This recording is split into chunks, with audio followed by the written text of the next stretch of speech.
What I want to do is have you talk to the doctor first. Okie dokie. During Vietnam, they would need a period of time to rest, to take care of their equipment, to just get ready to fight again. That period was called a stand down. Take it up off the ears or leave it? This is our 9th year of doing this event. We don't give handouts. What we want to do is provide that hand up of the easy on-ramp to services that if people want, they can help themselves.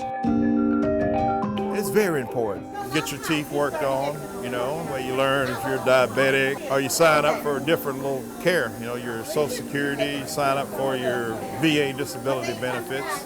This helps, it does. I just like to say just being around people, serving other people. Lining it up here. Are you seeing the little dot there? I understand myself what it's like to actually need and be in need. We were homeless for a little while, and I know what it's, 3 or 4 months I lived in the woods in a tent. So this is something that we do and we don't take it for granted. Not everyone has the opportunity to get to an optometrist. We can see stage 1 through 4 of high blood pressure or hypertension in the eye. Stage 4, they can have a stroke and die, and it's a silent killer. NTVPFRU. That's 2020 right there. Sweet. Give me a high five. Looking good. So those are yours. If the tide rises, all the boats rise. And so that's what we're trying to do. We give them love and help and whatever they need, and that's the goal. As people leave the service, you go from a very tightly structured hierarchical world where very much many things are taken care of for you, to a world which seems like nobody cares. Things are scattered all around. You can't tell who's who. It's very disconcerting, and it's very possible for someone to have left the service, been fully functional, get out here and just not be able to cope. Women veterans. It is hard to find women to get them to come out to events. Not only are they forgotten, but they don't identify. A lot of women don't feel like they deserve the title of veteran because they didn't do combat per se. I was in the Army. I was an aircraft refueler. I refuel helicopters hot, meaning it's still running. When you were in the service, you were taught to be independent and to soldier on. You were taught to be resourceful, not to ask for help. I have 2 strikes against me. One being being a woman and being Asian. I didn't think I was allowed to ask for help. When I first came out to stand down, I lost my home. So I went from finding a safe place to live to now how do I maintain this safe place to live, because there's other needs that I have. The needs, we've got obviously employment, but we've got women who need health care for themselves, health care for their children. Women have other stuff to do, right? They don't have a whole lot of time to hold on to that identity of being a soldier. So what Seattle Stand Down did is essentially helped, healing from the inside out. We need like a huge network so we can get the other women that are not identifying to come on out. The importance of that is there are so many benefits that a veteran can get.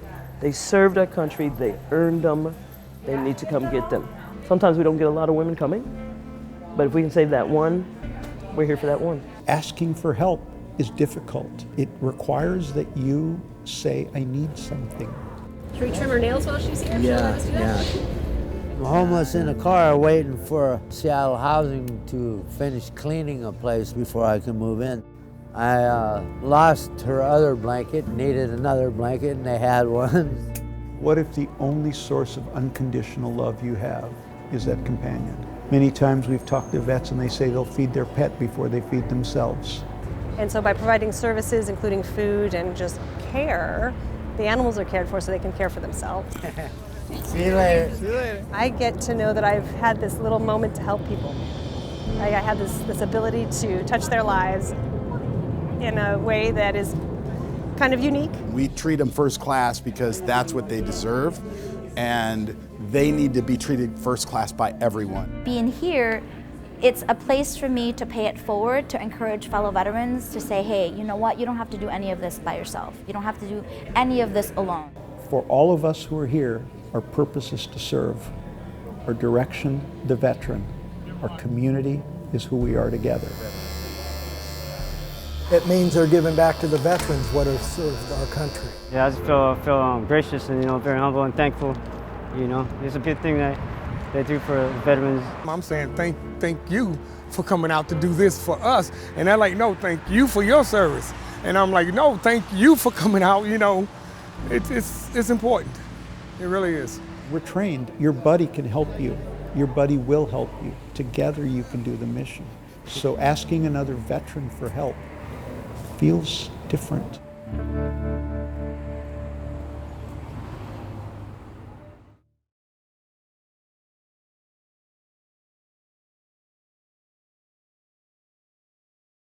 Watch CityStream Thursday nights at 7 on the Seattle channel, or get video on demand and podcast anytime at seattlechannel.org.